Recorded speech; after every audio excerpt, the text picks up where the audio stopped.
Naiisip mo ba na ang panahon kung kailan ka dapat nagpapahinga ay siya ring perpektong oras para magtanim? Parang biro, hindi ba? Kadalasan, umaasa na lang tayo sa mga nabibiling gulay na parang walang lasa at walang amoy. Pero paano kung sabihin ko sa'yo na sa darating na holiday season, pwedeng-pwede mong palamutian ng hapag kainan ninyo ng napakasariwa at malutong na ani na ikaw mismo ang nagtanim diretso sa bintana mo at hindi mo kailangan maging eksperto sa agrikultura para gawin yan. Sa video na ito, ibubunyag ko ang sikreto ng 5 gulay na mabilis anihin at garantisadong may handa ka bago sumapit ang pinakamalaking holiday ng taon. Manatili ka at alamin kung paano gawing oasis ng kasariwaan ang ordinaryong bintana mo kahit pasabihin mong wala kang green thumb. Bago tayo tumalon sa 5 champion natin sa bilis ng pag-ani, alamin muna natin kung bakit gumagana ang konsepto ng pagtatanim sa bintana. Maraming natatakot magsimula dahil iniisip nilang masyado itong komplikado o mamahalin ng gamit. Sa totoo lang, mas simple ito. Ang mga stable na kondisyon sa loob ng bahay ay nagbibigay na ng halos greenhouse na kapaligiran. Ang pangunahing hamon siyempre ay ang kakulangan sa sikat ng araw.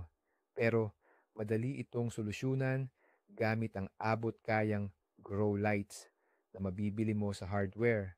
Kaya nitong tapatan ang kakulangan ng natural na liwanag at paunlarin ang iyong mga tanim. Ang pangalawang importanteng punto ay ang tamang pagpili ng itatanim. Huwag mo nang subukan magtanim ng pakwan. Ang focus natin ay sa mga compact puwas at mabilis anihin na halaman na mas komportable pa sa maliit na espasyo ng paso kaysa sa labas. Kaya itabi mo na ang iyong pag-aalinlangan. Ang kailangan lang natin ay kaunting espasyo sa bintana, tamang klase ng buto at kagustuhang magdagdag ng kulay at bitamina sa buhay mo. Kaya, ang una at walang dudang champion natin sa bilis, yan ay ang microgreens. Kung gusto mong makakita ng resulta sa loob lang ng 1 linggo, ito na ang para sa iyo. Ano ba talaga itong microgreens?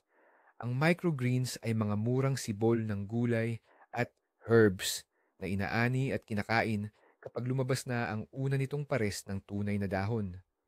Sa yugtong ito, nakakonsentrate dito ang pinakamataas na dami ng vitamins, minerals, at antioxidants na 10 beses pa ang lamang kumpara sa isang ganap na gulay. Ito ay isang tunay na superfood na kayang-kaya mong palaguin sa loob lamang ng ilang araw. Isipin mo na lang, ang malambot at matamis na pea shoots, ang maanghang na labanos, radish, ang sili na mustasa, mustard, o ang mabangong cress salad. Maaari mong ihalo ang mga ito sa salad, sa sabaw, ipatong sa sandwich, o gamitin lang pang garnish sa ulam. Ang pagpapalaki ng microgreens ay hindi lang simpleng paghahardin. Isa itong totoong sining dahil maaari kang maghalo-halo ng iba't ibang buto para makakuha ng kakaibang timpla ng lasa. Ito ang perpektong simula para sa sino mang baguhan dahil halos imposibleng sumablay dito at ang mabilis na resulta ay talagang nakaka-motivate. Ano nga ba ang mga kailangan natin para makapagsimula ng sarili nating mini farm ng microgreens? Sa totoo lang, konting-konti lang. Hindi mo kailangan ng malalaking paso or sandamakmak na lupa. Kahit anong mababaw na lalagyan na may butas para sa drain ay pwede na. Halimbawa, yung mga plastic tray na pinaglalagyan ng bilihin sa supermarket o kaya naman, bumili ka ng special germinator. Para naman sa medium or substrate, manipis lang na coco coir, vermiculite, or pwede ring gamitin mo lang ay cotton pads or yung linen mat. Pero syempre, ang pinaka-importante sa lahat ay ang buto o seeds. Siguraduhin mong bibili ka ng buto na talagang para sa microgreens. Hindi kasi ito inaplayan ng kung ano-anong kemikal di tulad ng mga buto na pangtanim sa labas.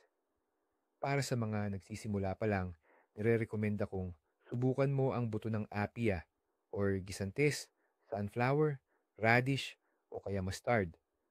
Mabilis at sabay-sabay silang tumutubo at ang lasa nila ay talagang matingkad at madaling makilala. Kakailanganin mo rin ng spray bottle para sa pagmo-moisturize at siguro isang piraso ng plastic wrap o takip para gumawa ng greenhouse effect sa unang 2 araw. Ang buong starter kit 2 na ito ay mas mura pa kaysa sa isang pakete ng ready-made microgreens na mabibili mo sa grocery. Tara, simulan na natin ang step-by-step guide. Ang proseso ng pagtatanim ng microgreens ay super simple lang. Una, ihanda ang pinagtataniman, ang substrate. Kung kokopit ang gagamitin mo, buhusan ito ng tubig at hayaang mag-absorb. Pagkatapos, ikalat ito ng pantay sa ilalim ng lalagyan, mga 1 hanggang 2 sentimetrong kapal. Pero kung gumagamit ka ng aflax sa mataas, basain mo lang ito. Ang sunod na hakbang ay ang mga buto. Mas maganda kung ibababad mo muna sa tubig ng ilang oras ang malalaking buto, tulad ng gisantes or sunflower. Ito ay para mas mabilis silang tumubo. Pagkatapos, ikalat mo na ng pantay at siksik ang mga buto sa ibabaw ng substrate. Huwag kang mag-alala kung siksikan sila dahil hindi naman kailangan ng microgreens ng malaking espasyo. Pagkatapos nito, wisikan mo ng maigi ang mga buto gamit ang sprayer. Ngayon, gumawa tayo ng mini greenhouse. Takpan ang container ng takip o plastic wrap at ilagay sa madilim at mainit na lugar sa loob ng 2 hanggang 3 araw. Sa panahong ito, sisimulan na nilang tumubo. Huwag kalimutang pahanginan ang greenhouse at basain ang mga tanim 1 hanggang 2 beses kada araw. Pagkakita mo pa lang sa sabay-sabay na pagtubo ng mapuputing binhi, oras na para ilabas ang ating taniman sa liwanag. Tanggalin ang takip at ilagay ang container sa pinakamaliwanag na bintana o di kaya ay sa ilalim ng grow light or plant light. Ang pangunahing trabaho mo ngayon ay panatilihing mamasa-masa ang lupa, substrate, sa pamamagitan ng pag-spray nito gamit ang sprayer kung kinakailangan. Iwasan lang na mag-overwater para hindi magkaroon ng amag, mold. Literal na makikita mo na mabilis magiging berde at tatayo ng tuwid ang mga sibol. Maaari mo nang anihin ang iyong tanim pagkatapos lang ng 7 hanggang 10 araw mula ng itanim. Kapag umabot na ang mga sibol sa 5 hanggang 7 sentimetro, ang taas at tuluyan nang bumuka ang mga unang dahon, cotyledons. Gupitin lamang ang mga ito gamit ang gunting sa pinakailalim na bahagi. Mahalagang tandaan, ang microgreens ay hindi na tumutubo muli, kaya pagkatapos ng anihan, itapon na ang substrate kasama ng mga ugat at magtanim ng panibagong batch. Sa ganitong paraan, sa loob lang ng wala pang 2 linggo, mayroon ka ng sariwang-sariwang bitamina sa iyong hapagkainan. Ito ang pinakamabilis at pinakamadaling paraan para maramdaman mong isa kang matagumpay na hardinero. Tumako na tayo sa pangalawa sa ating listahan, ang sibuyas na mura, ang walang kupas na paborito sa lahat ng bintana. Ito na siguro ang pinakamadali at pinakamapagbigay na halaman na pwede mong isipin. Ang sariwa at matabang tangkay ng sibuyas ay mayroon ka sa buong taon at bago pa magbagong taon, makakakuha ka na ng hindi lang isa, kundi ilang ani. May 2 pangunahing paraan para mapalaki ito, mula sa buong sibuyas o mula sa buto. Para sa ating layunin, ang magkaroon ng mabilis na ani, ang pinaka-ideal ay ang unang paraan, ang pagpapasibol ng tangkay mula mismo sa buong sibuyas. Ang paraang ito ay hindi na halos kailangan ng anumang pagsisikap at magbibigay na ng resulta sa loob lamang ng 2 hanggang 3 linggo. Maaari mong gamitin ang ordinaryong sibuyas na nabibili sa anumang pamilihan.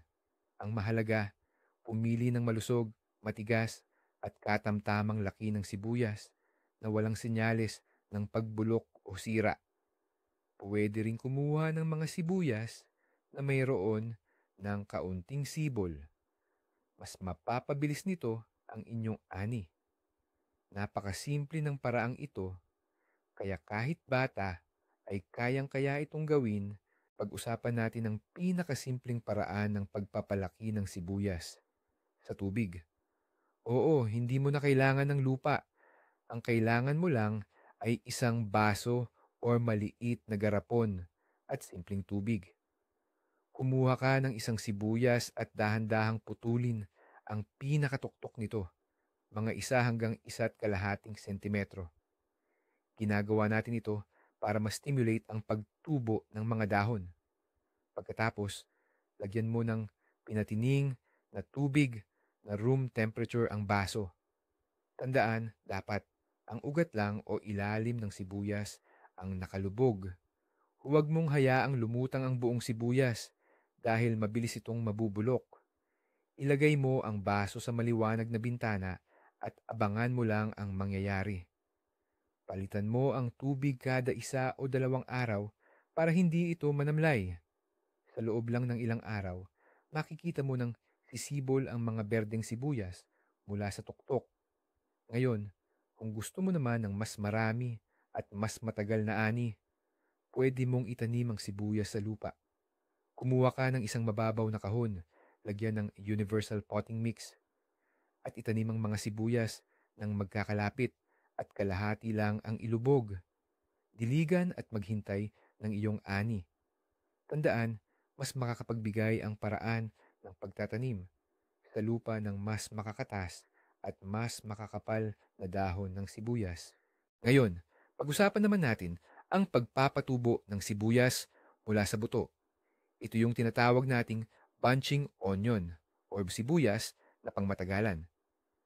Mas matagal ang prosesong ito at pagdating ng bagong taon, ang makukuha mo lang ay malambot at murang dahon. Pero meron itong napakalaking bentahe. Hindi tulad ng ordinaryong sibuyas na kailangan ng palitan at humihinto sa pagdami pagkatapos ng ilang beses na pag-ani. Ang bunching onion ay isang halamang pangmatagalan. Kapag naitanim mo na ito ng isang beses, maaari mo na itong anihin sa loob ng ilang taon. Para magawa ito, kailangan mo ng lalagyan or container na hindi bababa sa 15 sentimetro ang lalim. At syempre, matabang lupa. Ang buto ng sibuyas, na tinatawag ding black seed, ay itatanim sa maliliit na kanal na may lalim na halos 1 sentimetro. Takpan ito ng lupa at diligan ng maigi. Para mas mabilis sumibol, maaari mong takpan ng plastik ang container. Lilitaw ang mga sibol sa loob ng 1.5 hanggang 2 linggo. Sa simula, ang mga ito ay magmumukhang manipis na tali o loops. Simple lang ang pag-aalaga, regular na pagdidilig at sapat na sikat ng araw. Ang paraang ito ay para sa mga nag-iisip ng pangmatagalan at gusto ng tuloy-tuloy na supply ng dahon o gulay. Paano ba talaga ang tamang pagpitas o pag-ani ng sibuyas na dahon para mas tumagal ang pagbibigay nito ng sariwang ani? Mayroon lang tayong ilang teknik na dapat tandaan. Kapag ang mga dahon na tumubo mula sa bumbilya ng sibuyas ay umabot na sa 15 hanggang 20 sentimetro, maaari na itong putulin. Ang mahalaga, huwag ninyong puputulin ang lahat ng dahon hanggang sa pinakaugat.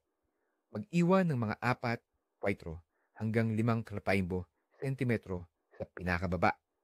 Ito ang magpapabilis para makapaglabas muli ang sibuyas ng bagong sibol. Mas mainam na ang pinakamalalaking dahon sa gilid ang putulin at iwanan ang mga bata at maliliit na dahon sa gitna para sa tuloy-tuloy na paglago. Ang isang bumbilya ay kayang magbigay ng 2 hanggang 3 beses na anihan bago ito manghina at kailangan ng palitan ng bago. Kung nagtanim naman kayo ng bunching onion o sibuyas na walang bumbilya mula sa buto, ang unang anihan ay ginagawa kapag ang dahon ay umabot na sa mga 20 hanggang 20 sentimetro. Ganoon din, puputulin ito ng may maiiwan na maliliit na tuod o puno. Sa tamang pag-aalaga at regular na pagpapataba, ang halaman na ito ay patuloy na magbibigay sa inyo ng sariwang dahon sa loob ng buong taglamig at mas tatagal pa. Ang pangatlo nating panauhin sa windowsill ay ang letsugas. Isipin mo na lang, malutong at makatas na mga dahon na pinitas mo lang 5 minuto bago ihain sa hapagkainan. Ibang-iba talaga ang lasa nito. Hindi mo ito matutumbasan sa lasa ng nabibili sa tindahan. Ngunit may mahalagang punto rito.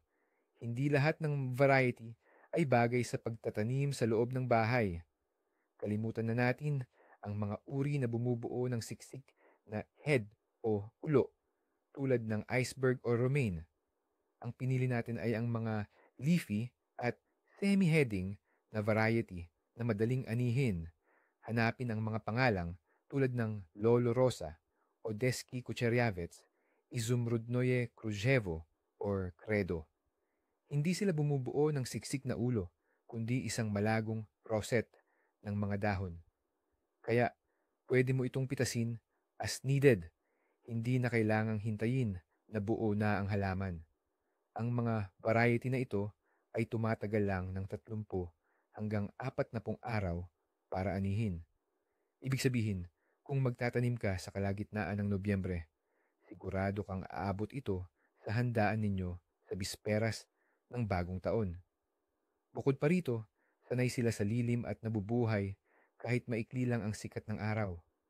Siyempre, mas magiging maganda kung bibigyan pa rin natin sila ng dagdag na ilaw or additional lighting.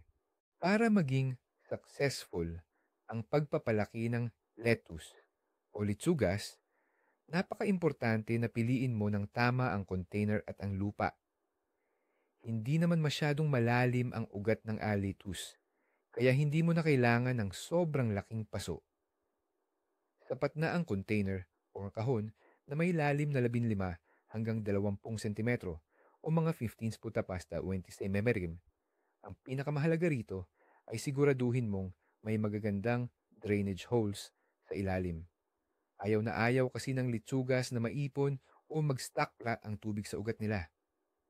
Bago maglagay ng lupa, siguruhin mong may layer ng gravel, expanded clay, o iba pang pang-drainage na may kapal na 2 o 3 sentimetro o 2-3 centimeters. Pagdating naman sa lupa, kailangan ito ay magaan, buhaghag, at syempre, masustansya. Pwede ka nang bumili ng ready-made na universal potting mix para sa gulay o seedlings.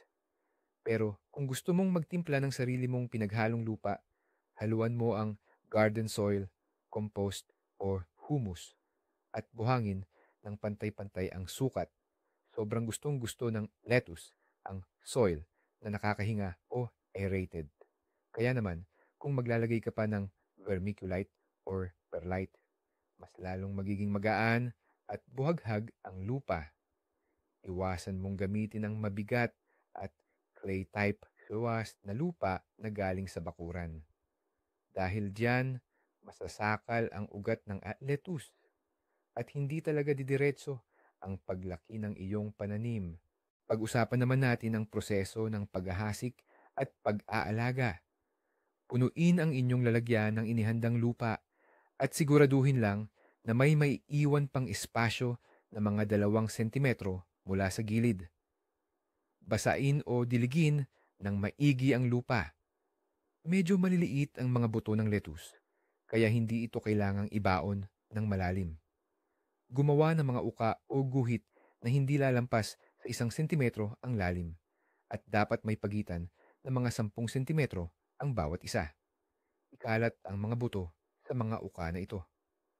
Takpan ito ng manipis na patong ng lupa at muling wisikan ng tubig gamit ang sprayer. Siguraduhin na dahan-dahan lang. Takpan ng plastic film ang lalagyan at ilagay sa isang lugar na mainit-init.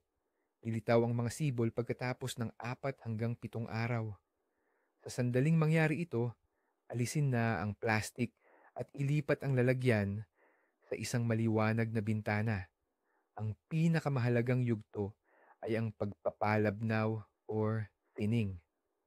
Kapag mayroon ng 2 hanggang 3 tunay na dahon ang mga sibol, kailangan na itong labnawin. Mag-iwan ng pagitan na 5 hanggang 7 sentimetro sa pagitan ng bawat halaman.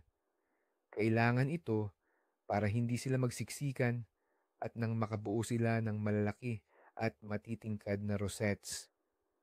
Huwag kayong manghinayang na bunutin ng sobra-sobrang sibol dahil kung hindi, lalabas na mahihina at matataas ang lahat ng halaman. Ang pangunahing pag-aalaga sa litsugas na nakatanim sa gilid ng bintana ay umiikot sa 3 bagay: sapat na ilaw, tamang tubig, at ang temperatura. Ang litsugas ay mahilig sa malamig.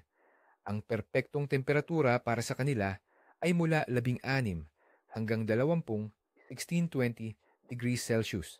Ang sobrang init, lalo na kung galing sa heater or radiator, ay maaaring makasira sa halaman. Kaya, subukang ilagay ang inyong container sa pinakamalamig na lugar sa bintana o kaya ay magpahangin paminsan-minsan sa loob ng silid. Dapat regular, ngunit katamtaman ang inyong pagdidilig.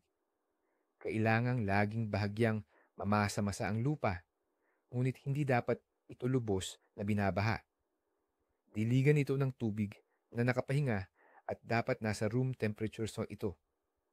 Pagdating naman sa ilaw, para lumaki ng maayos ang litsugas, kailangan nito ng lighting na hindi bababa sa 10 hanggang 12 oras, 10 to 12, bawat araw. Kung taglamig o kung kulang talaga sa liwanag, talagang hindi kakayanin ng walang grow lamp o phytolamp.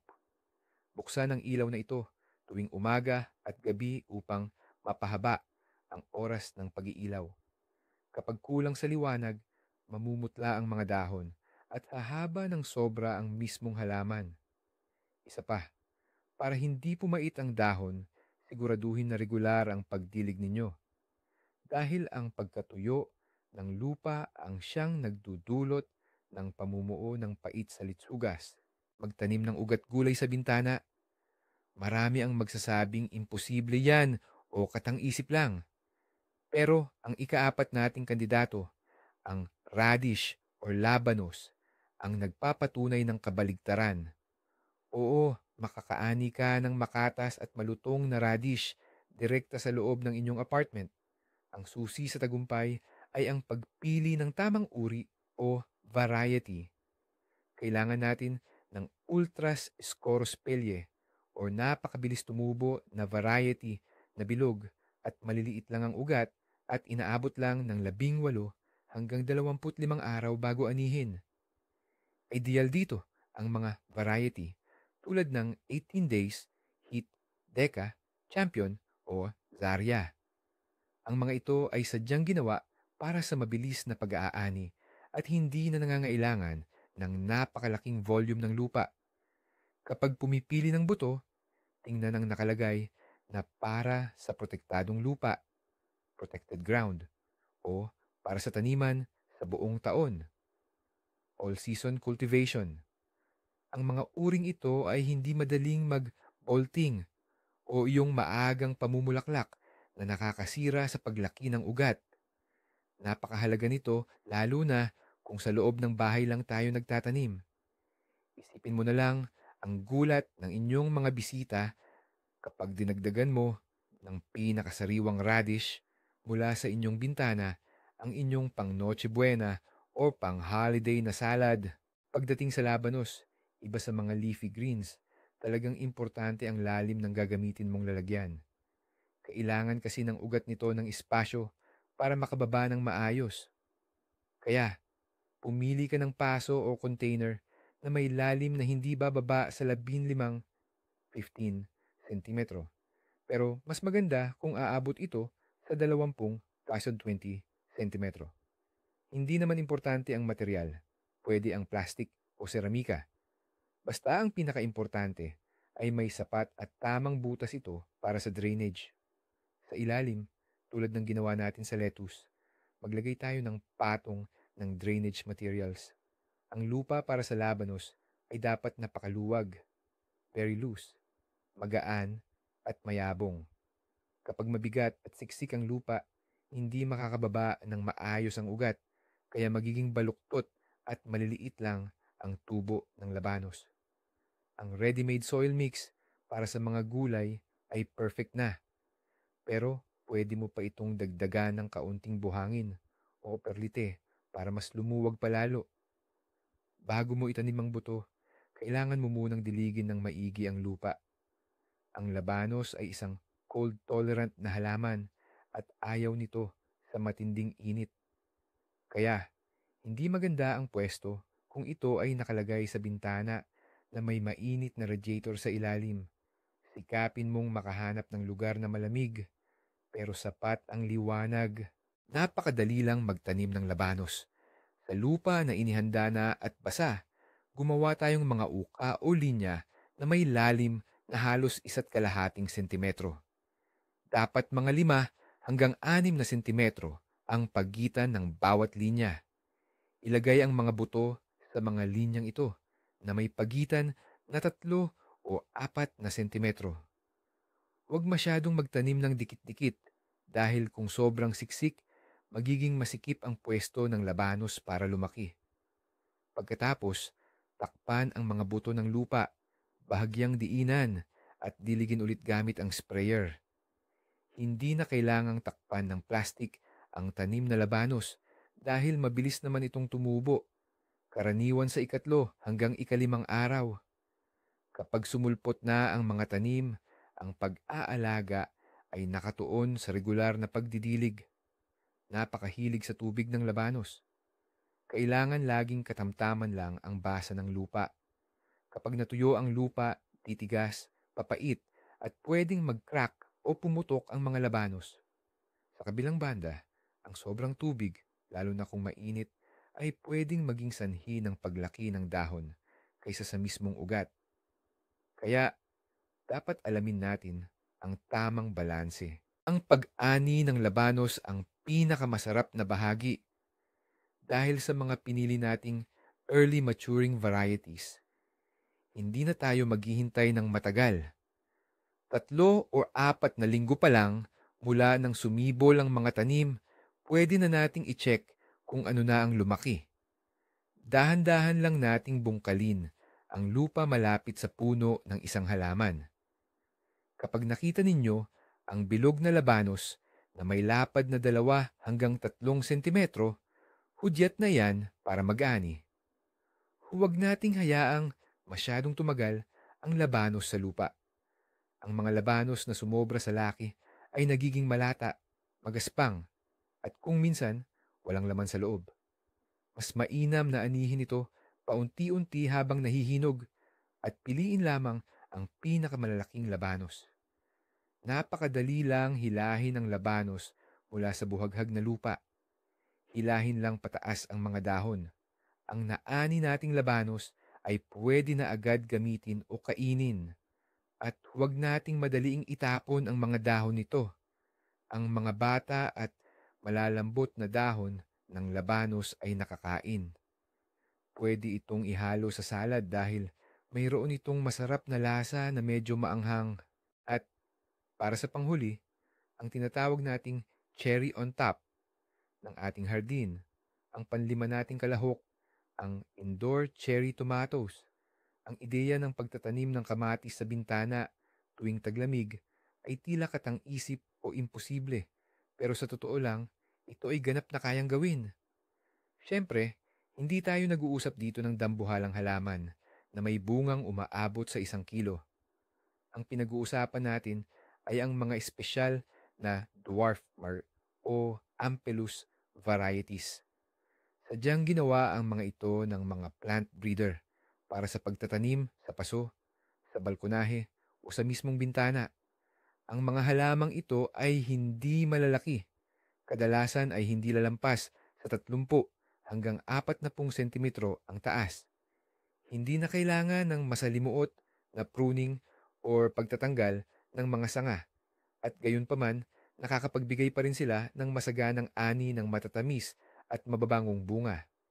Ang mga varieties tulad ng Pinocchio, Balcony Wonder, Yellow Pearl o Bonsai ay perpektong-perpekto para sa ating layunin. Kapag nagtanim ka nito, simula ng Nobyembre, malamang na makuha mo ang mga berdeng bunga pagsapit ng bagong taon. Pero, ang mismong presensya ng kamatis sa bintana habang taglamig ay isa ng maliit na milagro, at siguradong sa kalagitnaan ng Enero, magsisimula na silang mamula. Mas kailangan ng masusing paghahanda ang pagtatanim ng kamatis kaysa sa mga karaniwang gulay. Bawat tanim ay dapat may sariling paso na may sukat na 3 hanggang 5 litro o higit pa. Kung mas malaki ang paso, mas gaganda ang pagusbong ng ugat, at syempre, mas magiging marami ang aanihin. Kailangang napakayaman sa sustansya ang lupa. Pwede ring gumamit ng ready mix na lupa para sa kamatis at sili. Bago itanim, ibabad muna ang buto ng kamatis ng 1 araw sa growth stimulant. Itanim muna ang mga ito sa maliliit na seedling cups sa lalim na humigit kumulang 1 sentimetro. Takpan ang mga cup ng plastik at ilagay sa mainit na lugar hanggang sa sumibol ang mga ito. Ang pinakamahalaga sa kamatis, lalo na kung limitado ang sikat ng araw, ay ang liwanag. Hindi mo kakayanin ng walang makapangyarihang full spectrum grow light o phytolamp. Sa sandaling sumibol ang mga kamatis, kailangan mo itong liwanagan o dagdagan ng ilaw para umabot sa 14 hanggang 16 na oras ang kabuuang oras ng pagtanggap nila ng liwanag. Ito ang sikreto para hindi mangayayat ang seedling at manatiling matibay. Kapag lumabas na ang 2 o 3 pares ng tunay na dahon sa mga punla, kailangan na silang ilipat sa permanenteng paso. Gawin ito ng maingat upang hindi magalaw o masira ang buong ugat at lupa, root ball. Pagkatapos mailipat, diligang mabuti ang halaman. Ang susunod na pag-aalaga ay regular na pagdilig gamit ang maligamgam at pinatining na tubig. Huwag lamang didiligan kung basa pa ang ibabaw ng lupa. Ayaw ng kamatis ang labis na tubig, ngunit hindi rin sila nakatagal sa matinding tagtuyot. Mga 2 linggo pagkatapos mailipat, maaari na tayong magsimulang mag-abono. Gumamit ng kumpletong mineral na abono para sa kamatis tuwing 2 linggo, at mahigpit na sundin ang nakasaad sa instruksyon. Dahil ang ating mga variety ay determinant, ibig sabihin, limitado ang taas. Hindi na nila kailangan ng komplikadong pag-trim or paghubog. Sapat nang alisin lang ang mga dahon sa ilalim na naninilaw. Kapag nagsimula na silang mamulaklak, kailangan nating tulungan ang mga halaman sa pollination, pagpapabunga. Sa kalikasan, hangin at insekto ang gumagawa nito. Pero sa loob ng bahay, kailangan mong maging bubuyog. Paminsan-minsan, dahan-dahan nyo lang kalugin ang mga namumulaklak na sanga, o kaya ay gumamit ng malambot na brush para ipahid sa mga bulaklak. At ito na ang pinakaaabangan, ang paglabas ng maliliit na berdeng kamatis mula sa pinaglagyan ng mga bulaklak. Sa panahong ito, napakahalaga na bantayan ang pagdidilig at ipagpatuloy ang pagpapausbong, lalo na ang paggamit ng potassium fertilizer na siyang nagpapasarap at nagpapalaki ng bunga. Malaking kasiyahan talaga ang mapanood ang unti-unti nilang paglaki at pagtaba. Sa paglipas ng panahon, magpapalit na ang kulay nila, magiging kulay brown muna bago maging matingkad na pula o dilaw, depende sa uri ng kamatis. Huwag magmadali na pitasin Ang unang namula, hayaan muna itong tuluyang mahinog sa sanga para masigurong mataas ang taglay nitong tamis at bango. Ang sarili mong cherry tomato na inalagaan mo kahit kalagitnaan ng taglamig ay may kakaibang lasa. Ito ang lasa ng munting tagumpay at ng totoong tag-init na magiging pinakamahusay na dekorasyon at ipagmamalaki mo sa holiday table ninyo. Pinatutunayan lang nito na kung may tiyaga at tamang pamamaraan, kahit sa loob lang ng city apartment, maaari kang lumikha ng sarili mong munting paraiso ng pagkain. Sige, isama rin na natin ang lahat ng natapos natin sa ating gardening challenge. Una, ang microgreens para sa instant na vitamin boost.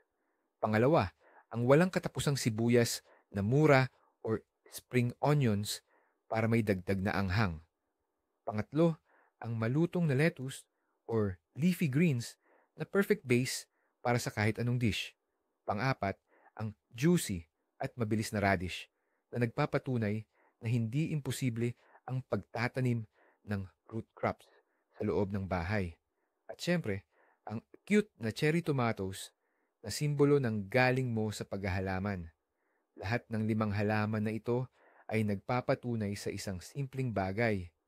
Ang paghahalaman sa bintana ay hindi mahirap, hindi mahal, kundi sobrang saya at napakalaking tulong pa. Hindi lang kayo nagtatanim ng pagkain, gumagawa rin kayo ng sarili nyong maliit na berdeng sulok na nakakatuwang tingnan, nagpapaganda ng hangin sa bahay, at nagbibigay ng walang katulad na satisfaction sa inyong pinaghirapan. May full control kayo sa kinakain nyo. Walang halong pestisidyo or chemical, purong-purong at totoong lasa lang. Sana naman na-inspire kayo ng video na ito para subukan na rin ang pagtatanim sa bahay. Maraming salamat sa panonood hanggang dulo. Kung nagustuhan nyo ang video, huwag kalimutang mag-like at mag-subscribe sa channel para hindi nyo ma-miss ang mga susunod na ideya para sa inyong home garden. Ngayon, may tanong ako sa inyo. Anong gulay o halaman ang nasubukan na ninyong itanim sa bintana? I-share nyo ang inyong experience, successes, at maging ang failures ninyo sa comment section. Tayo na at matuto ng sabay-sabay